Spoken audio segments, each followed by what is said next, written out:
Okay. So the objective related to this particular presentation is to understand different of the fact related to Python. Okay.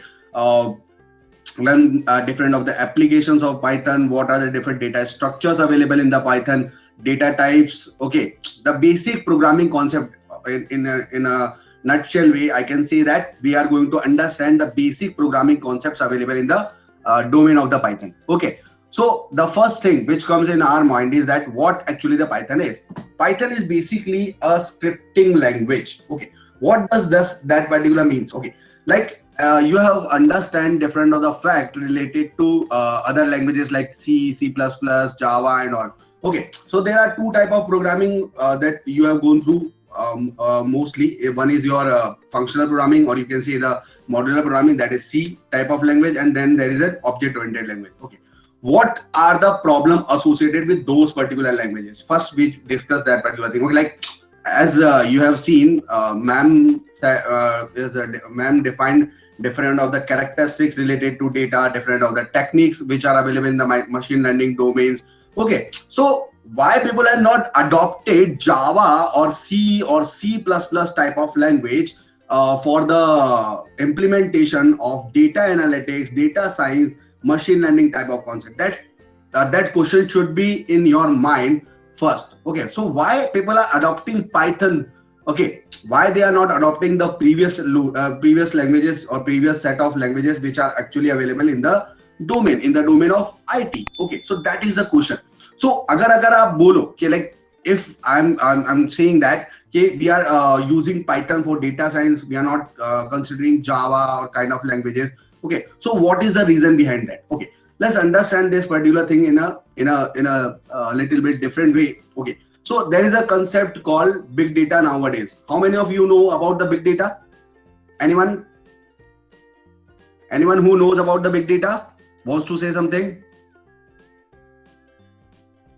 Okay, so let me explain what actually the big data is. Like, okay, let's say understand. Okay, like traditionally we are dealing out with a relational database management system, RDBMS system over there. Okay, so that RDBMS system have different type of capability issues, or that actually restricted us on different of the level. Like whenever you want to perform something in the domain of IT, like you want to create a program or you want to represent something with the use of database technology, at that time you just need a specific data type. Correct? Okay, so at that time you need a correct data type to explain that particular thing. Like if I'm creating a table over there, okay, so in that case that particular table going to contain different of the fields like age, name, name of the person, address of the person, kind of. So for each of the column which you are going to represent over there, you need to put a data type over there. Correct? Okay, so without deciding a type for any of the value, we cannot put that particular value over there in that table. Okay, this is the simple thing. But nowadays we are dealing out with a different type of data, as ma'am have discussed different type of varieties related to data. That those particular varieties are actually related to big data. Okay, those particular varieties means whenever you want to characterize data in the field of big data, you can consider those particular properties which are listed by ma'am in her presentation. Okay, so nowadays we are dealing out with a new type of data. Like you are writing different type of tweets. Okay, so that tweet contain a hash type of value.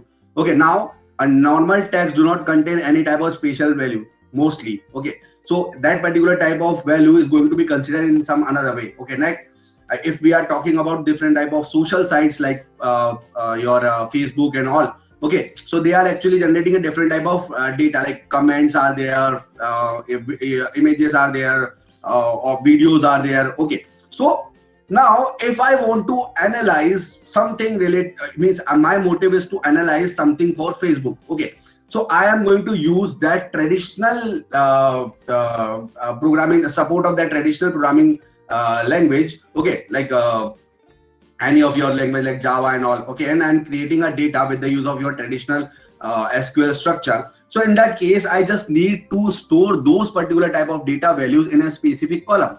But SQL or traditional RDBML do not provide a specific or a you can say a valid data type to store those particular type of value in your column. Okay, so that becomes a problem. Now, how I can analyze that particular type of data for Facebook or for some other popular social site like Twitter, kind of. Okay, so like we cannot accommodate that particular type of data in our traditional structure. Okay, so that particular data needs a new type of structure. So they put that particular that data which is actually high in volume. Okay, variety of data is actually coming, like from somewhere we are getting audio data, from somewhere we are getting video data. Okay, kind of. So the variety is there. The volume of data, like there are 25,000 TB around of data is posted over Facebook in a day. So that is huge amount of data, and you all are actually aware of that particular thing, that traditional SQL is mainly concerned with the centralized structure. So in case of centralized, if you are going to put 25,000 TB of data or GB of data on that server is not going to respond. Okay, so those particular type of problems are available in the market. Now the thing is, okay, so what we are understanding with this particular example, the things are already complex. Okay, so the things are already complex, like we need to process a complex data over there. Now, if we are taking the example of Java, C and C++ type of languages, these particular languages are actually complex in their structure. Like you can understand this particular fact, like to create a visual environment with the use of Java. Like if I am working with Java AWT structure, to create a simple button, I need to write around 12 or 15 lines of code over there. The same thing can be achieved in the domain of C# or Microsoft programming. Okay, with a code of 2 lines over there. Okay, so language is already complex. So now you have a complex data and a complex way of programming. Okay, so to solve a complex data, you are adopting a complex programming language. Okay, do you think this is a good idea? No, this is not a good idea. So at that time, people were actually looking around for a specific language, or for a we can say the simple solution for the market. With the use of that particular methodology, we can create, or we can solve out these particular type of problems. So that nowadays most of your data science, or you can say the data analytics problem, machine learning problems, are actually going to be solved by a popular language called Python. Okay, so Python has actually removed all those barriers, or all those particular complexities which are actually available with your traditional programming languages in different ways. So we are going to explore those particular facts here. So what actually the scripting language is. So in a case of scripting language, we are going to write a script over there. Instead of writing a functional module kind of thing, we are going to write a script. Okay, so what actually the script is, like you're writing a Java script over there. Okay, so to perform something on a button or something, you are going to write a script code over there. So that script is basically going to be run over there whenever that particular button is going to be called. Okay, so a script is actually contains different type of you can say command type of statement, where different type of commands are going to be posted over there, or written over there. Those particular command can generate a single output for a single command, kind of. Okay, so Python is actually becomes a general programming language. Like it's basically an scripting type of programming language. Okay, they are actually removing different type of barriers. Okay, like we can take an example. Okay, like what is the main problem? Like we have discussed a specific problem here, that the data type becomes a problem. Like whenever you are going to work with a programming language.